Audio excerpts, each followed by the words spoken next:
गांव के किसी सुनसान कोने में एक पुराना घर था। इसके बारे में कहा जाता था कि वहां पर अजीब घटनाएं होती हैं, जिसे लोग दूर से देख लेते थे, मगर अंदर जाने की हिम्मत किसी की नहीं होती थी।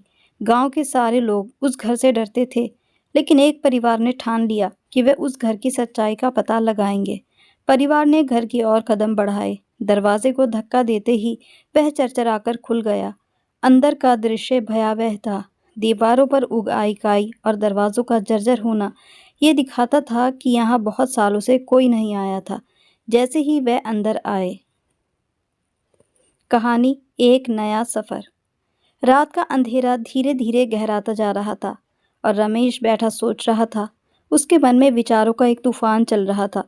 कुछ महीने पहले उसकी जिंदगी क्या थी और अब अचानक उसके सारे सपने बिखर कर रह गए थे। वह पूरी तरह सड़क पर आ चुका था, क्योंकि उसका अपना घर भी बैंक ने जब्त कर लिया था। तभी एक ख्याल उसके दिमाग में कौंधा था। उसे याद आया कि गांव के एक कोने में एक घर है। मैं क्यों ना उस घर में अपने परिवार को लेकर चला जाऊं। उसने हिम्मत जुटाकर अपनी पत्नी को इस घर में चलने के लिए कहा, तो उसकी पत्नी की आंखें हैरानी से फैल गई थी। आप उस घर में जाने की बात कर रहे हैं, जो एक भूतिया। रमेश गांव का एक सीधा साधा इंसान था। उसे दुनिया के छल फरेब की ज्यादा समझ नहीं थी। हालांकि समय ने उस पर उम्र से पहले ही जिम्मेदारी डाल दी थी। 14 साल की उम्र में जब वह अपनी पढ़ाई कर ही रहा था, अचानक उसके पिता की मौत हो गई थी। वह जोर जोर से रो रहा था। उसकी माँ ने उसके सिर पर हाथ फेरा, उसे चुप किया। वह अपनी माँ से लिपटकर फिर से बहुत रोने लगा था। रात को भी वह देर तक जागता रहा। वह यही सोच रहा था कि उसका और उसकी माँ का अब क्या होगा, उनका परिवार कौन चलाएगा। अगले दिन जब वह सुबह उठा तो उसने अपनी माँ से कहा, मैं सोच रहा हूँ क्यों ना मैं स्कूल की पढ़ाई छोड़ दूँ और कुछ मजदूरी कर लूँ। कम से कम हमें खाने के लिए किसी के आगे हाथ तो नहीं फैलाना पड़ेगा। उसकी बात सुनकर उसकी माँ की आंखों में आंसू आ गए। वह बोली, तू चिंता मत कर, मैं कुछ बंदोबस्त करती हूँ। लेकिन आज के इस खुदगर्ज ज़माने में कौन किसका होता है। उसकी माँ ने जब आसपास के लोगों और रिश्तेदारों से मदद मांगी तो सभी ने हाथ खड़े कर दिए। रमेश कोई छोटा बच्चा नहीं था, वह सब समझ रहा था। अब वह हर समय चुप रहता था। उसने कहीं अपने दोस्तों से सुना था कि मुंबई में बड़ा पैसा है। वह रात दिन यही सोचने लगा कि किस तरह से बहुत सारा पैसा कमाया जाए। एक दिन उसने अपनी माँ से कहा कि माँ, मैं मुंबई जाना चाहता हूँ। अगर मैं यहाँ रहा तो ना तो मुझे कोई मजदूरी पर रखेगा और हम दाने दाने के मोहताज हो जाएंगे। उसकी माँ ने उसे मना किया और उसे हर तरीके से समझाने की कोशिश की, लेकिन न जाने उस पर क्या भूत सवार था कि वह बस मुंबई की रट लगाए रहता था। आखिरकार उसकी माँ ने हथियार डाल दिए और अपने बेटे से वादा लिया कि वह 1-2 महीने में ही वापस लौट आएगा। अपने मित्र के मामा मुंबई के स्टेशन पर कुली का काम करते थे। उन्होंने वहीं स्टेशन पर एक चाय के ठेले वाले दीनू काका से रमेश के बारे में बात की। दीनू काका भी अकेले थे और बूढ़े थे। उन्होंने भी रमेश को अपने साथ लगा लिया। रमेश रात दिन मेहनत करता और बड़ी ईमानदारी से पैसा दीनू काका को देता। दीनू काका खुद भी अकेले थे। उन्होंने रमेश को अपने घर पर ही रख लिया। यूं एक दूसरे का दोनों सहारा बन गए। अब रमेश 2 महीने बाद अपने वादे के अनुसार अपनी माँ के पास गया, और जब उसने पैसे अपनी माँ के हाथ पर रखे, उसकी माँ की आंखों में आंसू आ गए। लेकिन उनके दिल में डर था कि कहीं ऐसा तो नहीं कि रमेश किसी बुरी संगत में पड़ गया हो और ये पैसे लेकर आया हो। उन्हें विश्वास नहीं आ रहा था। तभी रमेश ने अपनी माँ की बात दीनू काका से फ़ोन पर कराई और साथ ही अपनी माँ को मुंबई साथ लेकर आ गया। उनकी ज़िंदगी बहुत अच्छे से गुजरने लगी। लेकिन रमेश अपने गांव के लोगों को नहीं भूला था। जब भी समय मिलता वह और उसकी माँ गांव का चक्कर लगा आते। धीरे धीरे रमेश ने काफ़ी पैसा जोड़ लिया था। समय काफ़ी तेज़ी से गुजरा और रमेश के गांव के पुराने दोस्तों में से एक विक्रम ने रमेश को एक आइडिया दिया कि क्यों ना हम दोनों मिलकर एक अच्छा कारोबार शुरू करें। शुरू शुरू में मेहनत ज़्यादा करनी होगी और पैसा कम मिलेगा, लेकिन बाद में फिर हम खूब पैसा कमाएंगे। तुम ऐसा करो, वापस गांव आ जाओ। रमेश को बात जम गई और दोनों दोस्तों ने मिलकर अपना एक स्टील के बर्तनों का काम शुरू किया, और बिल्कुल वैसा ही हुआ जैसा विक्रम ने कहा था। कुछ ही महीनों की मेहनत के बाद दोनों का बिजनेस दिन दोगुनी रात चौगुनी तरक्की करने लगा। रमेश को अपने दोस्त विक्रम पर बहुत भरोसा था। इसी दौरान रमेश की माँ ने अपने गांव की ही एक लड़की सुमित्रा से रमेश का रिश्ता कर दिया और खूब धूमधाम से उसकी शादी हुई। इस खुशी के मौके पर भी रमेश को अपने पिता बहुत याद आए थे। समय फिर और गुजरा। अब रमेश एक बेटा एक बेटी का पिता भी बन चुका था और एक दिन रमेश की माँ अपने पोता पोती के साथ बैठी खेल रही थी कि अचानक बेहोश हो गई। रमेश उन्हें हॉस्पिटल लेकर भागा, लेकिन बहुत देर हो चुकी थी। रमेश की माँ इस दुनिया को छोड़कर जा चुकी थी और इस सदमे से उभरने में रमेश को 2 महीने का समय लग गया था। वह लगभग 15 दिन कमरे में अंधेरा करके बैठा रहा था।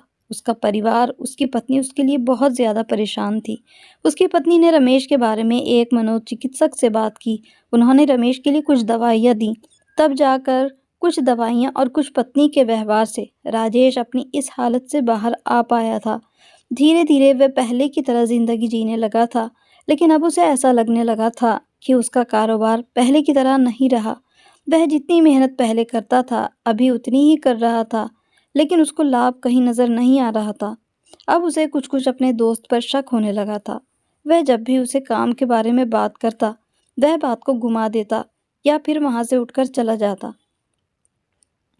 रमेश को समझ नहीं आ रहा था कि वह करे तो क्या करे। कारोबार में लगातार घाटा हो रहा था। तभी एक दिन उसका दोस्त विक्रम उसके पास आया और जो कुछ उसने कहा, उसे सुनकर तो रमेश के पैरों तले ज़मीन निकल गई थी।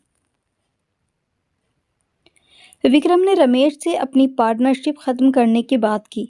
उसने कहा कि इस दुकान पर अब सिर्फ मेरा हक है, तुम्हें अपना काम अलग कर लेना चाहिए। रमेश को तो अपने कानों पर विश्वास ही नहीं आ रहा था। उसने कहा कि 2 से 3 महीने तुम दुकान से गायब रहे। मैंने ही इस दुकान को संभाला, मैंने ही इस काम को चलाया और वैसे भी अब इसमें सिर्फ घाटा ही घाटा है, इसलिए तुम्हें यह दुकान छोड़नी होगी। रमेश तो उसको देखता ही रह गया था। फिर रमेश ने कहा कि वह जो बैंक से लोन हमने इस दुकान के लिए लिया था, वह कर्ज कौन उतारेगा? विक्रम ने हाथ खड़े कर दिए थे। उसने कहा, मुझे कुछ नहीं पता। मैंने तुम्हारे साथ ज़बरदस्ती नहीं की थी। अब जो भी है तुम देखो। रमेश क्या कर सकता था? उसके पास इस दुकान के कोई कागज़ भी नहीं थे। रमेश के बहुत समझाने पर भी वह नहीं माना। रमेश अपने घर जाकर खामोशी से अपने कमरे में बैठ गया था। उसने अपनी पत्नी से सारी बात बताई। उसकी पत्नी ने कहा, विक्रम ने तुम्हारा सिर्फ अपने फ़ायदे के लिए इस्तेमाल किया है। तुम्हारे पास इस बात का कोई सबूत नहीं कि बैंक से लिया कर्जा तुमने इस पार्टनरशिप में झोंक दिया था। अब कुछ भी नहीं किया जा सकता। तुम्हें कोई नया काम ढूंढना होगा। सुमित्रा यही कह रही थी, लेकिन इतना आसान नहीं था। रमेश इस समय बहुत ज़्यादा सदमे में था। वह यही सोच रहा था, न जाने दुख उसका पीछा क्यों नहीं छोड़ रहे। उसके साथ एक बड़ा धोखा हुआ है। उसका पार्टनर, जिसे उसने हमेशा अपना दोस्त समझा, ने उसे बर्बाद कर दिया था। यहाँ तक कि उसका घर भी बैंक ने जब्त कर लिया था। वह पूरी तरह सड़क पर आ चुका था। उसके सारे सपने चकनाचूर हो चुके थे। रमेश की पत्नी सुमित्रा और बच्चे पूजा और रोहन के चेहरे पर निराशा और चिंता साफ दिखाई दे रही थी। वह अब बेघर हो चुके थे। सबसे बुरा ये था कि उनके पास किराए के घर में रहने तक के लिए पैसे नहीं थे। बैंक से नोटिस आ चुका था कि घर खाली कर दिया जाए। रात के अंधेरे में सोने के लिए कोई ठिकाना नहीं था। रात गहरा रही थी और रमेश कमरे में कुर्सी पर बैठा सोच रहा था, क्या करूं? रमेश ने खुद से पूछा। अब मेरे पास सब कुछ खत्म हो गया है। सभी उसे याद आया तभी उसे याद आया कि गांव के किनारे एक पुराना खंडरनुमा घर है। सभी गांव वाले कहते थे कि वहां अजीब घटनाएं होती हैं, लेकिन किसी ने भी कभी सच में उस घर का पता लगाने की हिम्मत नहीं की। उसका ख्याल आते ही एक आशा की किरण उसकी आंखों में चमकी। कुछ समय के लिए ही सही, हम क्यों ना उस घर में चले जाएं? उसने हिम्मत करके अपनी पत्नी से कहा। तो सुमित्रा ने आश्चर्य से पूछा, आप कैसी बातें कर रहे हैं? वह भूतिया घर, वह तो खंडर है, वहां तो कोई नहीं जाता। लेकिन हमारे पास और कोई विकल्प नहीं है, रमेश ने उदासी से कहा। सुमित्रा ने उसकी बात पर हाँ में सिर हिलाया और अपने दोनों बच्चों को अपनी योजना में शामिल किया, क्योंकि सुबह होते ही बैंक वाले घर खाली करने आ जाते। रमेश ने कहा, हमें अभी निकलना होगा। चांद की रोशनी में चारों ने उस पुराने घर की ओर चलना शुरू किया। जब वे वहां पहुंचे तो अंदर का दृश्य भयावह था। धूल और मकड़ियों के जाले हर जगह फैले हुए थे, लेकिन रमेश ने हिम्मत नहीं हारी। उसने अपने परिवार की हिम्मत बढ़ाने के लिए कहा, "ये अब हमारा घर होगा।" पूजा ने कहा, "लेकिन पापा, हमें इसे साफ करना पड़ेगा।" "हाँ, हम इसे अपना नया घर बना सकते हैं।" हालांकि सभी के दिल में डर था, क्योंकि उस घर के बारे में जो कभी एक हवेली हुआ करती थी, कहा जाता था कि यह एक भूत या हवेली है और इस हवेली तक जाना तो दूर, लोग उस रास्ते को भी नहीं चलते थे। लेकिन आज रमेश की मजबूरी ने उसे ऐसा करने पर मजबूर किया था। रमेश को अपना वह समय याद आ रहा था जब उसके पिता गुजरे थे और रिश्तेदारों और पड़ोसियों और सभी ने अपने हाथ खड़े कर दिए थे। कोई उनकी मदद के लिए आगे नहीं आया था। इसीलिए इस बार रमेश ने किसी के आगे हाथ फैलाने से अच्छा इस घर में डेरा डालना सही समझा था। और वैसे भी वह ऐसी बातों पर विश्वास नहीं रखता था, लेकिन उसके बच्चे और उसकी पत्नी अंदर ही अंदर सहमे हुए थे। पर वह पता नहीं होने दे रहे थे कि उन्हें डर लग रहा है। सुमित्रा ने गहरी सांस लेते हुए कहा, "चलो, शुरू करते हैं।" उस खंडर में सफाई करने का काम शुरू हुआ। जब उन्होंने फर्श की धूल झाड़ना शुरू किया, तो उन्हें वहां पर एक पुराना लकड़ी का बक्सा मिला। उसे खोला गया तो उसमें कुछ पुरानी किताबें और तस्वीरें थीं। तस्वीरों में एक मुस्कुराते हुए परिवार की छवि थी। शायद इस हवेली के मालिक का परिवार था। धीरे-धीरे उन्होंने घर को साफ किया और उसे रहने योग्य बनाया। उस रात जब उन्होंने उस खंडर में पहली बार सोने का फैसला किया, तो उनके दिलों में एक अजीब-सा एहसास था। भले ही घर पुराना था, लेकिन अब वह उनके लिए एक नया घर बन गया था। 1 हफ्ता बीत गया उन्हें इस खंडर में रहते हुए। धीरे-धीरे वे अपने जीवन को वापस पटरी पर लाने लगे। गांव वालों ने जब उन्हें वहां रहते देखा, तो सबने बातें बनाना शुरू कर दी। लेकिन जब सुमित्रा ने गांव वालों को अपने नए घर के बारे में बताया, तो कुछ तो उसकी बात मान गए, लेकिन कुछ ने उन्हें चेतावनियां देनी शुरू कर दी। रमेश ने बहुत मेहनत की और उसने अपने घर के कुछ सामान बेचकर कुछ पैसा इकट्ठा किया और एक छोटी सी दुकान खोली। इस बार उसने मजबूती से नए व्यवसाय की शुरुआत की। धीरे-धीरे सब कुछ ठीक होने लगा। घर का पुराना डर अब प्रेम और जीवन के नए रंगों से भर गया था। उस घर में रहते हुए उन्हें कभी वहां किसी भूत या आत्मा का एहसास नहीं हुआ था। वह वहां पर आराम से रहने लगे, जबकि उनके पुराने घर पर बैंक द्वारा सील लगा दी गई थी, जो रमेश के लिए बहुत दुखदायी था, क्योंकि यहाँ पर उसने अपना बचपन गुजारा था। वह उसके माता-पिता का घर था, जो इस अनुभव ने रमेश के परिवार को सिखाया कि जब भी जीवन में कठिनाइयाँ आएं, तो उम्मीद कभी मत छोड़ो। वह पुराना खंडर अब एक नई कहानी बन गया था। एक कहानी जो संघर्ष, साहस और एकजुटता की मिसाल थी। परिवार ने इस घर के पीछे की सच्चाई जानने का निश्चय किया। रमेश ने घर के अन्य हिस्सों को खोजना शुरू किया। कुछ ही समय में उन्हें तहखाने तक जाने वाला एक छिपा हुआ दरवाज़ा मिला। सबने मिलकर दरवाज़ा खोला और नीचे उतरने लगे। तहखाने में उन्हें पुरानी फाइलें और दस्तावेज मिले। जैसे ही उन्होंने फाइलों को देखना शुरू किया, उन्हें समझ में आ गया कि ये घर एक समय पर एक मशहूर व्यवसायी का था, जिसने अवैध कारोबार किया था। ये दस्तावेज उस व्यवसाय के काले कारोबार की कहानियां बताते थे। सुमित्रा ने कहा, "यहाँ कुछ गलती हुई है। हो सकता है कि यह परिवार भी किसी मुसीबत का शिकार हुआ हो।" तभी उन्होंने एक और फाइल खोली, जिसमें उस व्यवसायी के निधन की कहानी थी। गांव वालों ने उसे भ्रष्ट और खतरनाक समझा था और उसके निधन के बाद उसकी पत्नी और बच्चे इस घर को छोड़कर चले गए। रमेश ने कहा, "हमें इस परिवार के बारे में गांव वालों को बताना चाहिए, ताकि उनके साथ जो अन्याय हुआ उसे लोग समझ सकें।" वह सभी घर से बाहर निकले और गांव के लोगों को इस सच्चाई के बारे में बताने का फैसला किया।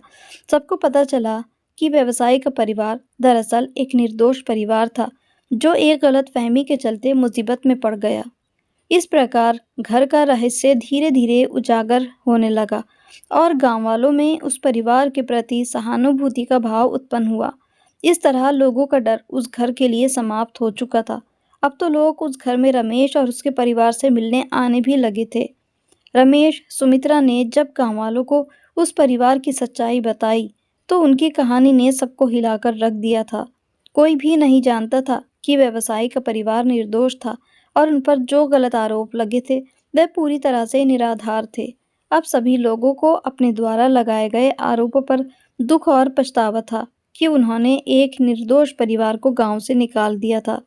गांव वालों ने तय किया कि वह इस परिवार को ढूंढेंगे और उन्हें न्याय दिलाने की कोशिश करेंगे। गांव के सभी युवा, यहाँ तक कि कुछ बुजुर्ग भी एकजुट होकर उस परिवार की खोज में निकल पड़े। कुछ लोग आसपास के शहरों में गए, जबकि कुछ ने पुराने दस्तावेजों और फाइलों को देखा ताकि कहीं से कोई सुराग मिले। दिन गुजरते गए, परंतु उस परिवार का कोई पता न चल रहा था। अचानक एक दिन पूजा ने अपने स्कूल के पुस्तकालय में एक पुरानी अखबार की कटिंग देखी, जिसमें उस व्यवसायी के परिवार के बारे में लिखा था। कटिंग में बताया गया था कि व्यवसायी की पत्नी चित्रा और उनके बच्चे अंशु और नेहा शहर के पास एक आश्रय में रह रहे हैं। रमेश और उसके साथ कुछ लोगों ने तुरंत योजना बनाई, उन्हें ढूंढने के लिए शहर की ओर निकले। कुछ घंटे की यात्रा के बाद अंततः उन्हें चित्रा और उसके बच्चे आश्रम में मिल गए। इतने सारे लोगों को अचानक देखकर चित्रा घबरा गई। अब वह बहुत बूढ़ी भी हो गई थी।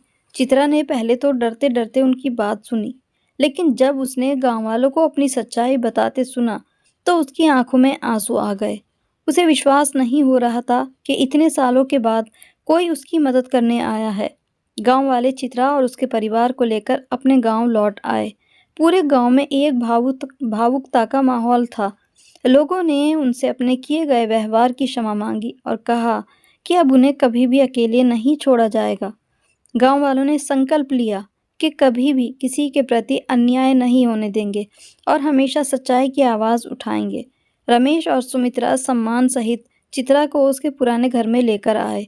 उस घर को देखकर चित्रा बहुत ज़्यादा भावुक हो गई थी और वह अतीत की यादों में खो गई। उसने अपनी अतीत की यादें रमेश के परिवार के साथ बांटी, तो रमेश ने भी अपनी दुख भरी जिंदगी के हालात चित्रा को बताए कि वह किस तरह से इस घर तक पहुंचे। रात को तो सब सो गए। सुबह जब चित्रा की आंख खुली तो उसने देखा रमेश और उसका परिवार अपना सामान समेट रहा है। चित्रा एकदम से चौंक गई और वह सुमित्रा से ऐसा करने का कारण पूछने लगी। तो सुमित्रा ने कहा, यह घर आपका है, हमारे पास तो यह आपकी अमानत थी। हम अपना बसेरा कहीं और ढूंढ लेंगे।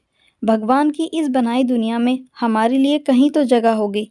चित्रा ने आंखों में आंसू भरकर कहा, मैं समझ सकती हूँ कि अपना घर ना होने का एहसास क्या होता है। दुनिया में दर दर की ठोकरें खाना क्या होता है। आप लोग कहीं नहीं जाएंगे। जब तक आपके पास अपना घर हो तब तक आप यहीं पर रहेंगे। इस घर को फिर से बसाने वाले तो आप लोग ही हैं। मैं आपका एहसान जिंदगी भर नहीं भूलूंगी। इस तरह वह पुराना खंडर अब एक नई पहचान और उम्मीद और प्रेम का प्रतीक बन गया था। सीख, बिना सोचे समझे किसी व्यक्ति या स्थान के बारे में अपनी राय को पक्का नहीं करना चाहिए। ना ही किसी बात पर आंखें बंद करके विश्वास करना चाहिए। यह अंधविश्वास कहलाता है। लोग एक दूसरे के मुंह से सुनकर निराधार बातों को भी सच्चाई का रूप दे देते हैं। तो ये थी हमारी आज की कहानी। इस कहानी के बारे में आपकी क्या राय है, हमें कमेंट करके बताइएगा ज़रूर। हमें आपके कमेंट्स का इंतज़ार रहेगा। और अगर कहानी अच्छी लगी हो तो इसको लाइक और शेयर करना बिल्कुल भी ना भूलें। इसी के साथ आपसे एक रिक्वेस्ट और भी है कि FR हिंदी कहानियाँ चैनल पर जाकर आप मेरी दूसरी वीडियोस भी देखें, जिनमें से कुछ मैंने आपको ख़ास वीडियोस यहाँ पर इनकी क्लिप्स दी है। एक पिता के जुल्म की दर्द भरी कहानी, ये बहुत दिलचस्प और एक बेटा और बेटी की संघर्ष की कहानी है। और ये इस तरह की कहानियाँ हैं जो हमारी वास्तविक ज़िंदगी पर आधारित होती हैं, जिसमें काफ़ी जो आज के हालात हो रहे हैं हमारे समाज में, जो कमियां हैं उनको दर्शाती हैं। आप अपना कीमती समय हमें देते हैं, इसके लिए हम आपके दिल से आभारी हैं। मेरी एक और कहानी है, ससुर और बहू का एक अनोखा झगड़ा। ये बहुत दिलचस्प, बहुत ही अच्छी कहानी है। आप इसको ज़रूर पढ़िएगा, तो आपको ये बहुत पसंद आएगी। और हमें इसके बारे में कमेंट भी ज़रूर कीजिएगा कि आपको कहानी कैसी लगी। अगर आपको कोई भी कहानी अच्छी लगा करे या अच्छी ना लगा करे तो हमें कमेंट करके उसकी कमियों के बारे में ज़रूर बताया करें, ताकि हम आगे से अपनी उन कमियों को दूर कर सकें। आप हमारे ऑडियंस नहीं, हमारा परिवार हैं। आप ही से मिलकर हमने इतनी तरक्की की है। कि आज हम इस मकाम पर हैं। आपके लिए मैं और अच्छी से अच्छी वीडियो लाने की कोशिश करती रहूँगी। आप अपनी राय हमें कमेंट में दिया करें, अपनी आइडियाज़ हमें दिया करें कि हमें किस टॉपिक पर वीडियो बनानी चाहिए। तो जिन्होंने अभी तक मेरे चैनल को सब्सक्राइब नहीं किया, वो सब्सक्राइब भी ज़रूर कर लें। अपना कीमती समय हमें देने के लिए मैं दिल से आपकी आभारी हूँ। ऐसी ही दिलचस्प कहानियों के साथ फिर मिलेंगे, तब तक के लिए goodbye and thanks for watching.